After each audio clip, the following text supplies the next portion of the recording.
রায়হান বাবা চাচাদের গাড়িতে তুলে দিয়েছে। পরিস্থিতি জটিলের দিকে যাচ্ছে। ঠান্ডা মাথায় কথা দরকার দুই পক্ষের। তাজদারের সামনে এসে থামলো সে। তাজদারকে বলল, সাইনার দুলাভাইদের সাথে তোর কথা বলা দরকার। বলে দাদিমার দিকে তাকিয়ে বলল, দাদু তুমি সাইনার পাশে উঠে যাও। আনোয়ারা বেগম গাড়িতে উঠে বসলেন। সাইনার দাদিমা মাজেদা বেগমের হাত ধরে সামান নিয়ে এলো। দাদিমা কেমন নরম তরম হয়ে গেছেন। আমার নাতনিকে একটু দেখব। শাওন দাদিমাকে গাড়ি জানলার পাশে নিয়ে এলো। সাইনা মাথা নামিয়ে বসে আছে। দাদিমা জানলা দিয়ে কম্পিত হাতটা বাড়িয়ে দিলেন। সাইনার মাথায় হাত রাখলেন। সাইনা খোপাচ্ছে। তার ঘোমটা সরিয়ে দিয়ে দাদিমা মুখে হাত বুলিয়ে আঙুলগুলো নিজের ঠোঁটের কাছে ছোঁয়ালেন। আমাকে মাপসাপ করে দিস বোন। সাইনা কাঁদছে এবার। আনোয়ারা বেগম বললেন, আফসারের মা, ওর সামনে কেঁদো না। হাঁটতে বসতে নাতনিকে দেখবে, কাঁদার কি আছে? দাদিমা তবুও কাঁদছেন। সাইনা তার দাদির সাথে থাকতো ছোট থেকে। বলা যায় দাদিমার একটা সঙ্গী ছিল সে। আজ সে সেই দাদিমার দিকেও তাকালো না। যে তার বন্ধুর মতো ছিল সেও তাকে বোঝেনি। দাদিমার পেছনে তাজদার এসে দাঁড়ালো, গলা ঝাড়লো। দাদিমা তার দিকে ফিরে চোখ মুছতে মুছতে বলল, আমার নাতনিকে আদরে রাখবে নাত জামাই। আর ওর মায়ের শেষের সন্তান ছিল বলে যত্ন পায়নি। আমি ওকে বুকের সাথে লাগিয়ে রেখে বড় করছি। তুমি ওকে বুকের সাথে জড়াইয়া রাখবা। তাজদার বলল, আচ্ছা বুঝলাম। শাওন দাদিমাকে নিয়ে চলে গেল। তাজদার গাড়ির দরজা খুলে গলা ছাড়ল। সায়না দাদিমার সাথে চেপে বসলো। তাজদার তার পাশে বসে গাড়ির দরজা টেনে বন্ধ করলো। রওশনারা পেছন থেকে বললেন, গাড়ি ছেড়ে দিতে বলো তাজদার। বরের গাড়ির পেছন বাকিগুলো ছেড়ে দিয়েছে। আশরাফ সাহিদা বেগম আর আফসার সাহেবকে ধমকে বলল, পাশের বাড়িতে মেয়ে বিয়ে দিয়েছ, কান্দার কি আছে এখানে? সাবিনা, আম্মাকে গাড়িতে তোলো। সাবিনা বলল, জি আম্মা আসুন। সে সাহিদা বেগমকে নিয়ে গাড়িতে উঠে বসলো। আনিস বোনের জামাইদের বুঝিয়ে সুঝিয়ে গাড়িতে তুললো। সবাই ক্ষেপে আছে। বাড়িতে গিয়ে কি গন্ডগোল লেগে যায় কে জানে। সবাই গাড়িতে উঠে বসলো। রওনা দিল সিদ্দিক বাড়ির উদ্দেশ্যে। সাইনাকে গাড়িতে বসিয়ে রওশনারা, আনোয়ারা বেগম সবাই বাড়ির ভেতরে চলে গিয়েছে। মিষ্টি আর ফুলের প্লেট নিয়ে দৌড়াদৌড়ি করছে তিতলি। তাসনুভা সোফায় বসে পায়ের গোড়ালিতে লাগানো মিনি ব্যান্ডেজটা খুলছে। পায়ে যাতে ফোসকা না পড়ে তাই সে মিনি ব্যান্ডেজ লাগিয়ে রাখে জুতো পরার আগে। তৌসিফ তার মাথায় চাটি মেরে বলল, বউকে আগে মিষ্টি খাওয়া, নইলে সারা জীবন সাইনার সাথে তেতো কথা বলবি। তুই তো কুটনি ননদিনী। আয়। তাসনুমা দাঁতে দাঁত চেপে ডাকলো, তৌসিফ হাসতে হাসতে বেরিয়ে গেল। মিষ্টি, সন্দেশ, লাড্ডু আর নানা রকম ফুল ফল নিয়ে আসা হয়েছে। সাইনাকে বাড়ির সামনে এনে দাঁড় করিয়েছে তাসমিন। রওশনারা বলল, আগে ঘরে এনে বসা ওকে। আশেপাশে থাকা বৃদ্ধরা বলল, রাহানের মা, আগে মিষ্টি মুখ করাও, তারপর বাড়িতে ঢুকবে। সবাইকে ডাকো। রায়হানের বউকে আগে মিষ্টি খাওয়াতে বলো। যায় যায় মিষ্টি সম্পর্ক হোক আগে। রওশনারা মুখের ওপর কিছু বললেন না। গোটা সিদ্দিক বাড়ির বড় বউ তিনি। সবাইকে সম্মান করেন, সবাই তাকে সমীহ করে। রায়হানের বউ ঝিমলি এসে মিষ্টি মুখ করালো সাইনাকে। বলল, ঝগড়াঝাটি করে সাইনার লাভই হবে। বাপের বাড়িতে এক দৌড়ে চলে যেতে পারবে, লস আমারই। সবাই হাসলো তার কথা শুনে। রওশনারা তাসনুম, তিতলি আর তাসমিনকে বলল, তোমরা মিষ্টি খাইয়ে দাও, অল্প করে দাও, ও খেতে চাইছে না। একে একে চাচি শাশুড়ি, খালা শাশুড়ি, ফুপু শাশুড়ি সবাই মিষ্টি মুখ করালো। পাশের পাড়া থেকে কয়েকটা মহিলা এসেছে নতুন বউ দেখতে। বাড়ির অনেকেও ক্লাব থেকে আগে ভাগে চলে এসেছে বিধায় বউ দেখতে পায়নি। তাই সায়নাকে আনা মাত্রই সবাই এসে ঘিরে ধরলো দেখার জন্য। কেউ কেউ বলল, বাবা গো, শানুকে সত্যি সত্যি লন্ডনওয়ালার বইয়ের মতো লাগছে। বিয়ের শেষের দিকে রওশনারা স্টেজে বসে সায়নাকে গয়না বালা সব পরিয়ে দিয়েছিলেন সায়নার পরিবারের সামনে। গা ভর্তি সোনাদানা দেখে সবাই ফিসফাস করছে। আশরাফের মা একদম ছক্কা মেরে দিয়েছে। শানুকে তো পুরো টিভির নায়িকার মতো দেখতে লাগছে। একজন বলল, ওরে তো ওই আকাশ ছোঁয়া ভালোবাসার সিনেমার নায়িকার মতো লাগতেছে। সাইনার কানে বাজছে কথাগুলো। অন্যজন টিপনি কেটে বলল, ও সানু, একটু হাস, তুই তো চাঁদের মতো জামাই পাইছস। সাইনা তোড়পে উঠল। মহিলাগুলো সাইনাকে ঘিরে ধরল। তার মুখের সামনে এসে শ্লোক গাইতে লাগলো। শুরুতে আস্তে আস্তে গাইছিল, কিন্তু কিছুক্ষণ পর গলা ফাটিয়ে শ্লোক গাইছে সবাই। সাইনা বিরক্তি নিয়ে দাঁড়িয়ে রইল। তিতলি বলল, এরা কি শুরু করেছে? তৌসিফ মজা পাচ্ছে সেসব দেখে, সে ভিডিও করছে। তাসনুভা এসে কপাল কুঁচকে তাকালো। এরা পাগল নাকি? তৌসিফকে বলল, এদের থামাচ্ছে না কেন?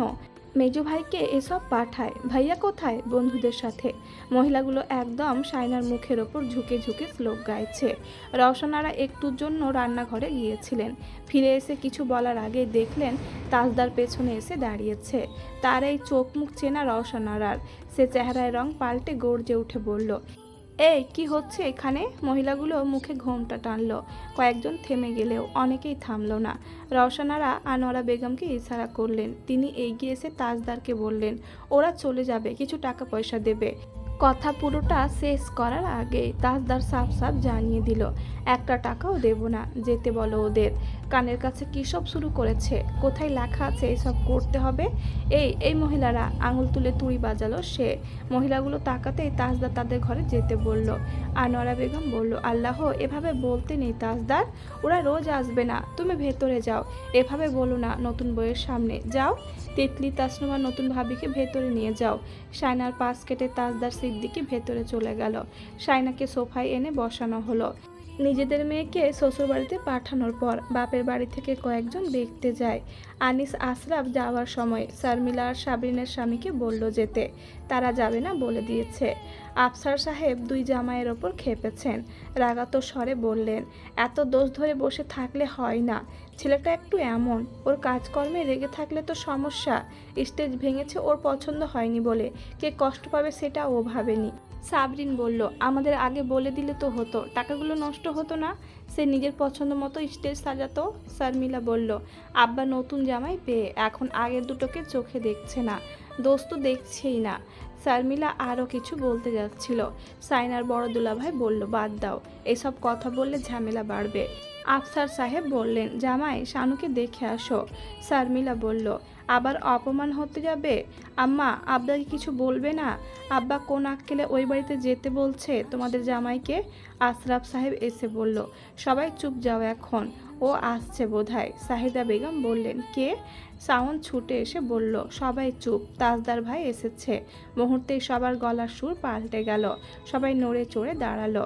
তাজদার মাথা নামিয়ে চৌকাঠ পার করে ঘরে ঢুকে শায়নার দুলাভাইদের বলল, জামিল ভাই, ইমতিয়াজ ভাই আসেন, চা ঠান্ডা হয়ে যাচ্ছে। জামিল ইমতিয়াজের দিকে তাকালো, ইমতিয়াজ জামিলের দিকে। আফসার সাহেব হেসে উঠলেন, হ্যাঁ, আমি ওদের পাঠাচ্ছিলাম, যাও যাও তোমাদের বোনকে দেখে এসো। আশরাফ, আনিস, তোরাও যা, দেখে আয় আমার মেয়েটাকে। তাজদার জামিল আর ইমতিয়াজকে নিয়ে বেরিয়ে গেল। শায়না তখনও সোফায় বসা ছিল। বাড়িতে দুলাভাইদের ঢুকতে দেখলো সে। তারা এলো।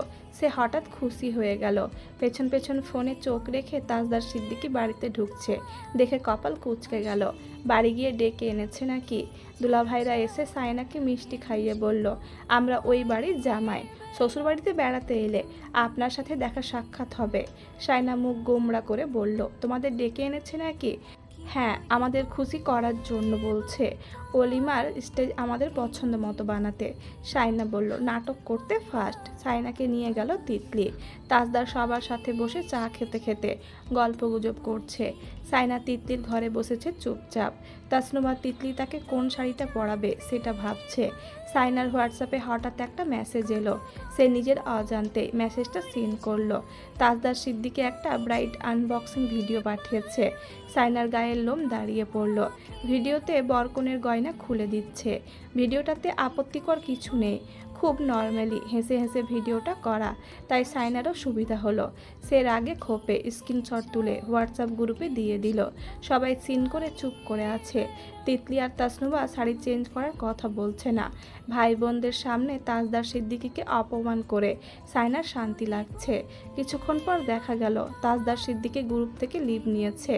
সায়নার পৈশাচিক আনন্দ হলো। তার দুলাভাইরা চলে যাবার পর আনোয়ারা বেগম এসে তাজদারকে বললেন, এলো কিভাবে? দেখে তো মনে হচ্ছে রাগ কমেছে। তাজদার চলে যাচ্ছিল। দাদিমার প্রশ্নে থেমে গেল। গম্ভীর মুখে বলল, ডাকতে গেলে আসবেই, সেটা স্বাভাবিক। অবশ্য সে যখন সায়নাদের ঘরে পা রেখেছে তখনই সবার চোখ মুখ দেখে বুঝে গিয়েছিল তাকে নিয়ে তর্ক বিতর্ক হচ্ছিল এতক্ষণ। দাদিমা তার কথা শুনে হতাশ নিঃশ্বাস ছাড়লেন। নিজেই ঝামেলা, আবার নিজেই সব কিছুর সমাধান। সাইনার একদম খিদে ছিল না, তবুও রওশনারা তাকে এক মুঠো ভাত খাইয়ে দিয়েছেন। সাইনা গয়নাগাটি খুলে রেখে দিয়েছে, শুধু শাড়িটা পরা অবস্থায় ছিল। তিতলি বারবার বলছিল শাড়ি চেঞ্জ না করতে। তাকে বারবার এক কথা বলতে দেখে আর কেউ কিছু জিজ্ঞেস করেনি। আনোয়ারা বেগম মুখ ফসকে বলে ফেললেন, তাজদার বোধহয় মানা করেছে। সাইনার তখন এত লজ্জা করছিল তা বলার বাইরে। গলার চেন, হাতে চিকন চুড়ি আর ছোট টিকলিটা পরিয়ে দেওয়া হয়েছে সাইনাকে। ঝিমলি, দাদিমা, তাজদারের ফুপোতো মামাতো ভাইয়ের বউরা সবাই সাইনাকে তার ঘরে নিয়ে এসেছে। ঘরই মনে হচ্ছে না, মনে হচ্ছিল ফুলের দোকান। চোখ জুড়িয়ে যাওয়ার মতো সুন্দর। সাইনার চোখে তবুও অসুন্দর, বিশ্রী ঠেকছিল। দাদিমা পান আর মিষ্টির প্লেট রেখে কানের কাছে কি কি যেন শিখিয়ে পড়িয়ে দিল। একটাও সাইনার কানে ঢুকলো না। ভাবিরা সবাই মস্করা করছে, সাইনা চুপচাপ শুনল, কোনো প্রতিক্রিয়া দেখালো না। সবাই হাসি ঠাট্টা করে ঘর থেকে চলে গেল। সাইনা শাড়িটা নিয়ে অস্বস্তিতে ভুগছে। সে বিছানা থেকে নেমে কাঁধের কাছে পিনটা ছাড়িয়ে নেওয়ার চেষ্টা করছিল। পিন ছাড়াবে, তখনই দরজার বাইরে কেউ গলার ভেতর শব্দ করলো। সাইনার আঙুলে পিন বিঁধে গেল, পিনটা ছাড়ানো গেল না। সেটি খোলা অবস্থায় কাঁধের কাছটায় থেকে গেছে, আঙুলে যন্ত্রণা হচ্ছে। সাইনা আঁচলটা টেনে মাথায় তুলল দ্রুত, নিজেকে ঢেকে ঢুকে এমনভাবে দাঁড়ালো যাতে তার মুখও দেখা না যায়। তাজদার সিদ্দিকী ঘরে পা রেখে তার দিকে তাকিয়ে দরজা বন্ধ করলো। ধূপধাপ শব্দ করে কাবার্ড খুলল, বন্ধ করলো। আচমকা ঘরের হালকা আলো কমে এলো। সাইনার সামনে এসে দাঁড়ালো ছায়াটা। সাইনা ঘোমটার আড়াল থেকে চোখ তুলে তাকালো। তাজদার ভুরু নাচালো। সাইনার নিঃশ্বাস ফেঁপে উঠেছে। সে নিঃশ্বাস ফেলেছে কিনা ফেলেনি নিজেও জানে না। তাজদার সিদ্দিকী তার পাশ কেটে চলে গেল। আবারও গা ঘেঁষে একদম বাহুতে বাহু লেগেছে। পাশ কাটিয়ে চলে যাওয়ায় সাইনা স্বস্তির নিঃশ্বাস ফেলবে, তখনই সেই চেনা অহংকারী দাম্ভিক কণ্ঠস্বরটি তার কানের কাছে বলে উঠল, হ্যালো। সাইনা সামনে পিছে কোনো দিকে তাকালো না, শুধু পালিয়ে যাচ্ছিল। ধড়াম করে দেওয়ালে লেগে গেল তার কপাল। মাথাটা ঘুরে উঠল, চোখ মুখ অন্ধকার, কানের ভেতর শঁ শঁ আওয়াজ করছে। সে বলে ওঠার আগে তাজদার সিদ্দিকী তাকে নিজের কাছে টেনে নিয়ে জড়িয়ে ধরে বলল, উফ। সাইনা নুইয়ে পড়েছে, কপালের আঘাতটা জোরে লেগেছে, পুরো মাথা টনটন করছে। মনে হচ্ছে মাথার ভেতরে কিছু একটা প্রচণ্ড পরিমাণে আঘাত পেয়েছে। কানের মধ্যে শশ শব্দটা কমছে না, কাঁধে পিনটা ফুটে বসে আছে। সে নড়তে চড়তে পারছে না, নিজের নিঃশ্বাসের শব্দ সে নিজেই শুনতে পাচ্ছে না। মনে হচ্ছে সে কোনো দুঃস্বপ্নে ভাসছে। কিছুক্ষণ পর সবটা মিথ্যে হয়ে যাবে, কিন্তু দুঃস্বপ্নটা ভাঙছে না। সে ছটপটিয়ে উঠল, শরীরটা এত হালকা লাগছে তা বলার বাইরে। মনে হচ্ছে হাওয়ায় ভাসছে, শুধু গোলাপ ফুলের ঘ্রাণটা নাকে পাচ্ছে সে। তারপর হঠাৎ করে মনে পড়ল, পুরো ঘরের মেঝে আর বেডে বিছানো সাদা চাদরের একটি জায়গাও খালি নেই যেখানে ফুলের পাপড়ি ছেটানো হয়নি। সে এখনও চোখ মেলেনি, তবু অল্প অল্প ফোপাচ্ছে, শরীরটা কাঁপছে। নাকের সামনে হঠাৎ কমলার সুগন্ধি এলো। সাইনা চোখ মেলতে মেলতে আবারও চোখ খিচিয়ে বন্ধ করে নিল। দুটো চোখ তাকে পাহারা দিচ্ছে পাশাপাশি শুয়ে। সাইনা ইচ্ছে করে চোখ বন্ধ করে শুয়ে আছে। নিঃশ্বাস ফেলল খুব আস্তে ধীরে, যেন শব্দও না হয়। কতক্ষণ এইভাবে ইচ্ছে করে চোখ বুজে রাখা যায়? খুব অস্বস্তি হচ্ছে তার। হঠাৎ তার নাকের কাছে কমলার খোসার ছোঁয়া লাগতে সে চট করে চোখ মেলল। তাজদার সিদ্দিকী একদম তার পাশ ঘেঁষে বুক আর দুই হাতের ভর দিয়ে উপর হয়ে শুয়ে কমলার কোয়া চিবোচ্ছে। সে চোখ মেলতে কমলার কোয়া চিবোতে চিবোতে তার দিকে তাকালো। তাকে তাকাতে দেখে সাইনা জড়সড় হয়ে গেল। পরপুরুষ তাকালে যেমন জড়সড় হয়ে আসে শরীর, ঠিক সেভাবে তার এখনও নিজের কিছু বোধ হচ্ছে না। না এই ঘর, না এই বর। এই বাড়িতে ভয়ে ভয়ে পা রেখে মেঝে দখল করে টিভি দেখার জন্য তাকে কলিজা হাতে নিয়ে বসতে হতো। তাজদার সিদ্দিকী ঘরের দিকে কখনো উকি দেওয়ার সাহসও করেনি সে। তার এখনও মনে আছে, তখন সে ক্লাস 4-এ ছিল। বড় আম্মুর চুল আঁচড়ে দিত সে মাঝে মধ্যে। বড় আম্মু বলতেন সে চুল আঁচড়ে দিলে নাকি শান্তি লাগে। যদিও ক্লাস 6-7-এ ওঠার পর আম্মা তাকে ওই বাড়ির দিকে যেতে দেয়নি। সাইনা নিজেও ঘরকুনো হয়ে গিয়েছিল। একদিন চুল আঁচড়ানোর এক ফাঁকে বড় আম্মু হঠাৎ বললেন, তেলের বোতলটা নিয়ে আয় আমার ঘর থেকে। সাইনা বড় আম্মুর কথা মতো তেলের বোতল আনতে গেল। ভয় কাজ করছিল না তখন, কারণ সে জানতো তাজদার সিদ্দিকী নেই বাড়িতে। সে থাকলে বড় আম্মু তাকে ঘরে যেতে বলতো না। বড় আম্মুর কথা মতো ঘরে গিয়ে তেলের বোতলটা খুঁজতে লাগলো সে। অনেকক্ষণ পর পেয়েও গেল।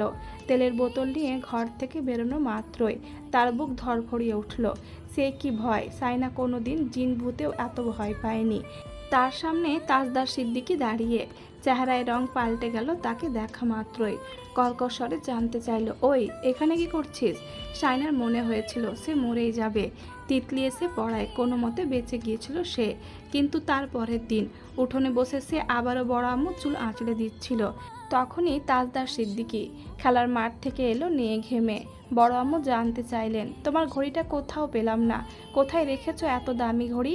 তাজদার সিদ্দিকী কাটকাট গলায় বলল, চোরচারটা সবগুলোকে বাড়িতে ঢুকতে দিলে জিনিস ঠিকঠাক জায়গায় থাকবে? বলেই সাইনার দিকে কেমন ঘৃণ্য দৃষ্টিতে তাকিয়ে চলে গেল।